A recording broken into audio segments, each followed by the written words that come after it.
Good evening दोस्तों आप सभी के लिए।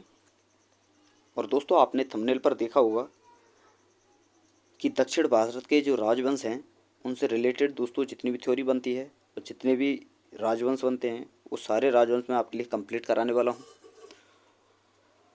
तो चलिए दोस्तों उन्हीं के बारे में हम आज बात करने वाले हैं और उनसे रिलेटेड क्या थ्योरी बनती है, क्या आपके क्वेश्चन बनते हैं जो इम्पोर्टेंट होते हैं और जो पूछे गए हैं। तो दोस्तों वीडियो पर आपको लास्ट तक बने रहना है, थ्योरी को अच्छी तरह से समझना है। फिर उसके बाद दोस्तों आपको क्वेश्चन भी लगाने हैं इसी वीडियो में।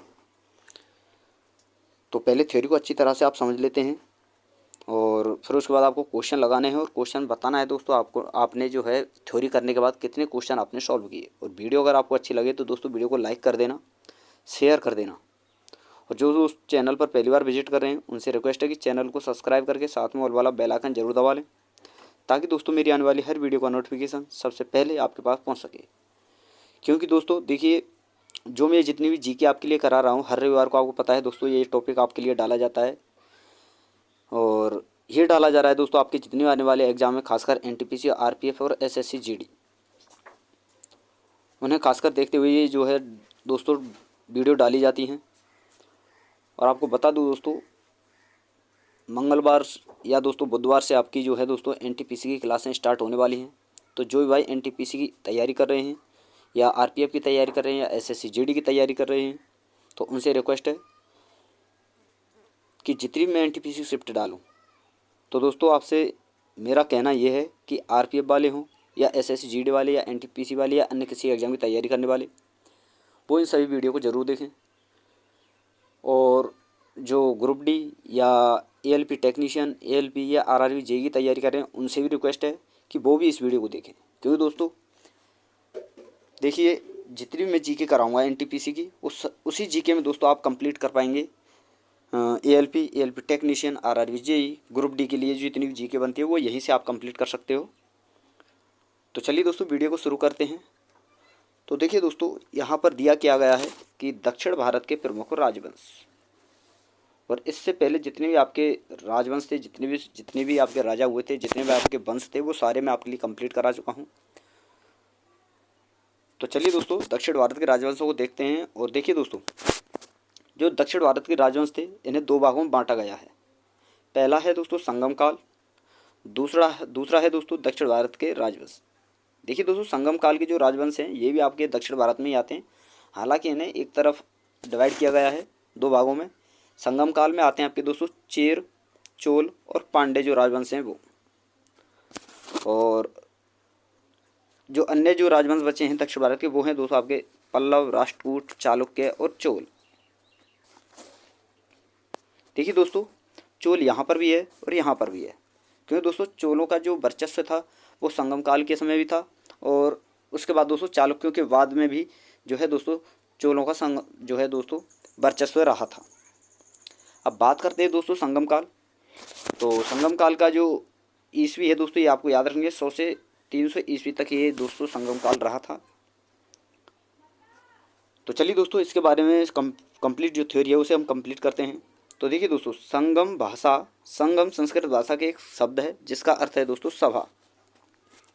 और संगम काल का समय दोस्तों 100 से लेकर 300 ईस्वी के मध्य माना जाता है। और प्राचीन समय में दोस्तों तमिल कवियों के द्वारा सभाओं का आयोजन किया जाता था। इन्हीं कवियों के द्वारा सभा में कई तमिल साहित्य की रचना की गई और इन्हीं तमिल साहित्यों को दोस्तों संगम साहित्य के नाम से भी जाना जाता है। तो ये जो थ्योरी मैं आपके लिए बता रहा हूँ दोस्तों बहुत इंपॉर्टेंट है, आपको याद रखनी है दोस्तों। और वीडियो पर लास्ट तक आपको बने रहना है। वीडियो अगर आपको पसंद आए वीडियो को लाइक कर देना है, शेयर कर देना है। तो चलिए दोस्तों आगे थ्योरी को हम समझते हैं कि संगम काल जो है दोस्तों, देखिए मैंने आपको पहले ही बता दिया है कि संगम काल में 3 राज्यों का विवरण मिलता है। एक तो चेर, चोल और पांड्य। दोस्तों मैं आपको बता दूं कि कृष्णा नदी के दक्षिण में स्थित प्रायद्वीपीय भारत, जिसे दोस्तों तमिलकम कहा जाता है, वहीं पर दोस्तों चेर, चोल और आपके पांड्य जो हैं ये राज्य जो हैं दोस्तों स्थापित हुए थे। तो इन्हीं के बारे में दोस्तों हम एक एक करके सारी थ्योरी पढ़ते हैं। तो चलिए दोस्तों देखिए शुरू करते हैं चेर से। सबसे पहले हम बात करेंगे दोस्तों चेर राज्य के बारे में। तो देखिए दोस्तों, चेर वंश पांड्यों के उत्तर पश्चिम में कोचीन, दक्षिण मालाबार क्षेत्र तक फैला हुआ था। कहाँ तक दोस्तों? कोचीन और दक्षिण मालाबार क्षेत्र था।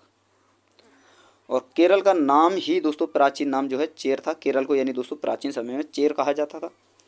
और चेरों ने अपनी राजधानी दोस्तों बंजी और करूर को बनाया था। किसे दोस्तों? बंजी और करूर।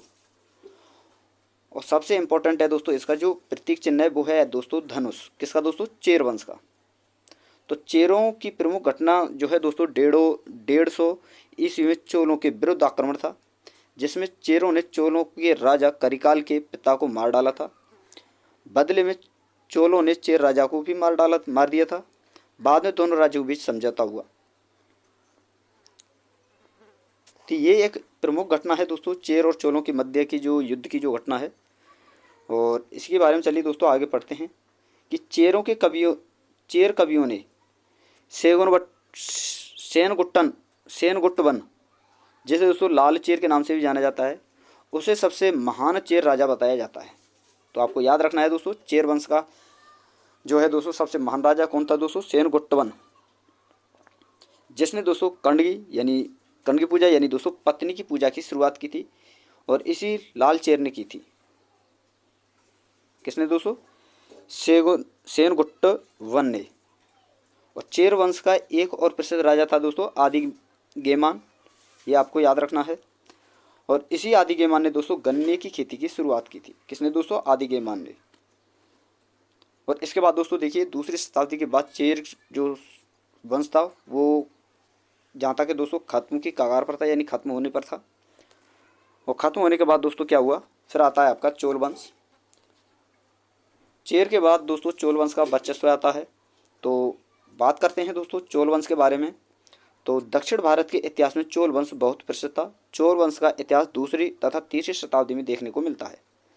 बाद में पांड्यों की शक्ति के कारण इनका पतन हो गया और 9वीं शताब्दी में विजयालय के समय में फिर एक बार इनका उदय हुआ। किनके बाद दोस्तों?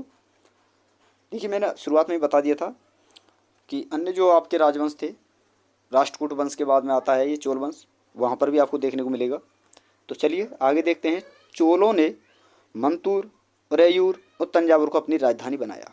और तंजावुर यहाँ पर दोस्तों बहुत इंपॉर्टेंट है, यही आपसे पूछा जाता है। और चोलों का प्रतीक चिन्ह था दोस्तों बाघ। चोल राज्यों को ही दोस्तों करोमंडल के नाम से भी जाना जाता है। तो ये आपको याद रखना है, बहुत इंपॉर्टेंट है, पूछा जाता है।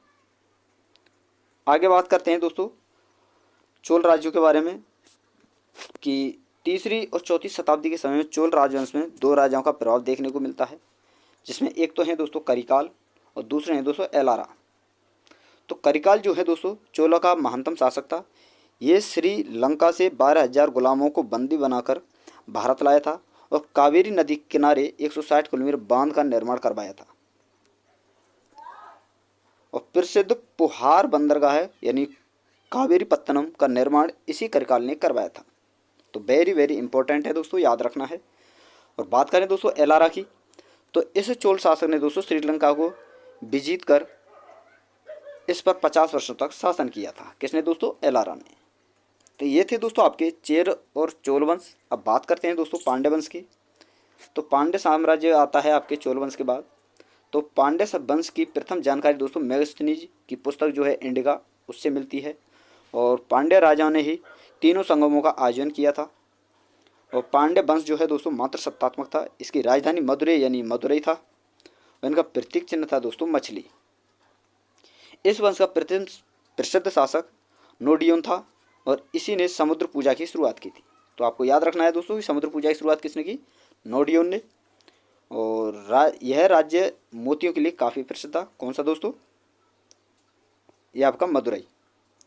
आगे चलकर 5वीं शताब्दी के बाद पांड्यों की शक्तियाँ जो है छीड़ होने लगी थी, यानी छीड़ हो गई थी, इनका वर्चस्व समाप्त हो गया था। तो ये आपके दोस्तों चोर, चेल और पांड्य साम्राज्य थे जिसके बारे में थ्योरी थी। तो चलिए दोस्तों आगे देखते हैं। तो देखिए दोस्तों संगम काल के जो प्रमुख साहित्य हैं वो आपके दो ही याद रखने हैं आपको। एक तो तोलकाप्पियम और दूसरा है दोस्तों सिलप्पादिकारम। तो तोलकाप्पियम की जो है रचना दोस्तों तोलकाप्पियर ने की थी और सिलप्पादिकारम की रचना दोस्तों इलांगो आदिगल ने की थी। और तमिलों के प्रमुख देवता देश दोस्तों मुरुगन, बहुत ज़्यादा पूछा जाता है, कई बार ये प्रश्न पूछा गया है। तो दोस्तों ये कुछ आपकी थ्योरी थी। अब बात करते हैं दोस्तों क्वेश्चनों की, प्रैक्टिस सेट की। तो देखिए दोस्तों, अगर आपको थ्योरी अच्छी लगी होगी, थ्योरी पर आपने ध्यान दिया होगा, तो मैं आपको बता दूं, आप जितने भी मैं प्रश्न आपके आगे बताने वाला हूं, उन सारे प्रश्नों को आप आसानी से सॉल्व कर पाओगे। तो चलिए दोस्तों, एक एक करके सारे प्रश्नों को देखते हैं। तो शुरुआत करते हैं दोस्तों पहले प्रश्न से कि संगम काल में संगम शब्द का अर्थ क्या था। तो ये था दोस्तों धार्मिक नेताओं की एक सभा से रिलेटेड। ऑप्शन नंबर सी आपका सही आंसर होगा। अगला प्रश्न है और आपसे पूछा गया है कि संगमकालीन किस रचना को तमिल वेद कहा जाता है। तो किसे कहा जाता है दोस्तों? शिल्पादिकारम को। ऑप्शन नंबर ए आपका सही आंसर होगा। अगला प्रश्न है और आपसे पूछा गया है कि निम्न स्थानों में से कहाँ से रोमन बस्ती के पुरातात्विक अवशेष जो है प्राप्त हुए हैं। तो ये प्राप्त हुए हैं दोस्तों अरिकीमेडु से। ऑप्शन नंबर डी आपका सही आंसर होगा। अगला प्रश्न है और आपसे पूछा गया है संगम काल में चेरों, चोलों और पांड्यों के बीच संघर्ष का मुख्य कारण क्या था। तो ये क्या था दोस्तों? उपजाऊ डेल्टा क्षेत्र पर अधिकार की इच्छा रखना। तो ऑप्शन नंबर ए आपका सही आंसर होगा। अगला प्रश्न है और यहाँ पर आपसे पूछा गया है किस संगम साहित्य कृति में उल्लेख किया गया है कि आर्यों ने विवाह का अनुष्ठान और समारोह प्रारंभ किया। तो इसका उल्लेख मिलता है दोस्तों तोलकाप्पियम में। ऑप्शन नंबर ए आपका सही आंसर होगा। अगला प्रश्न है और यहाँ पर आपसे पूछा गया है किसके संरक्षण में संगमकालीन साहित्य की रचना की गई थी। तो ये की गई थी दोस्तों संगमकालीन की पांड्यों के शासनकाल में। तो ऑप्शन नंबर सी आपका सही आंसर होगा। अगला प्रश्न है और आपसे पूछा गया है कि संगम ग्रंथ तोलकाप्पियम किस विषय पर आधारित था। तो ये था दोस्तों आपका जो है दोस्तों खगोल विद्या पर। ऑप्शन नंबर ए आपका सही आंसर होगा।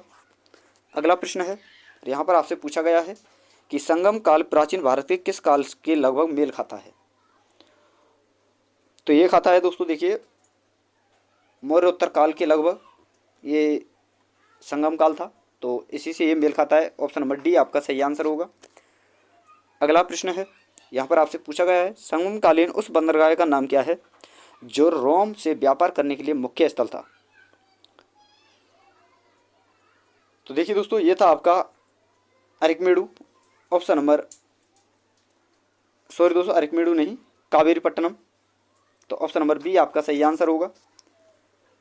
अगला प्रश्न है और यहाँ आपसे पूछा गया है कि शिल्पादिकारम में किस राजा का वर्णन पत्नी पूजा के प्रवर्तक के रूप में हुआ है। तो ये हुआ है दोस्तों सेनगुट्टवन।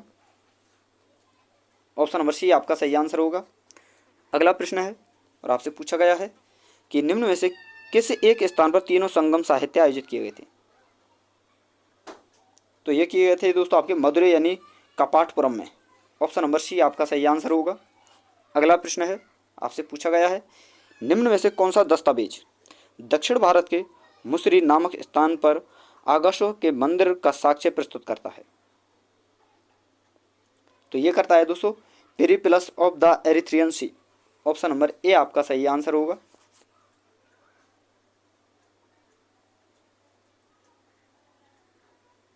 सॉरी दोस्तों ऑप्शन नंबर डी आपका सही आंसर होगा संगम साहित्य।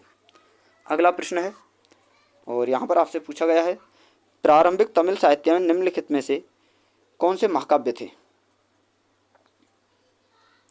तो ये थे दोस्तों आपके तोलकाप्पियम एवं तिरुक्कुरल। ऑप्शन नंबर ए आपका सही आंसर होगा।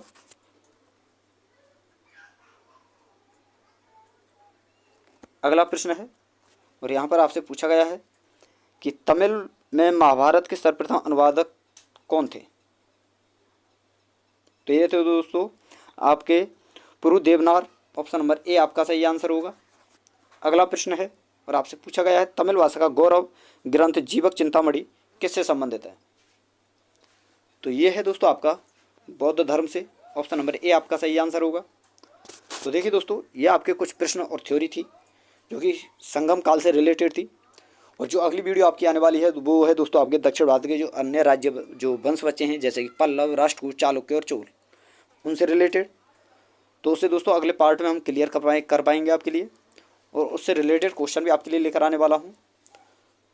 तो दोस्तों वीडियो आपको कैसी लगी, और वीडियो अगर आपको अच्छी लगी हो तो वीडियो को लाइक कर देना, शेयर कर देना, और जिन्होंने दोस्तों चैनल को सब्सक्राइब नहीं किया है वो चैनल को सब्सक्राइब करके साथ में ऑल वाला बेल आइकन जरूर दबा लेना, ताकि दोस्तों मेरी आने वाली हर वीडियो का नोटिफिकेशन सबसे पहले दोस्तों आपके पास पहुंच सके। तो थैंक यू दोस्तों, धन्यवाद। फिर मिलते हैं नई वीडियो के साथ।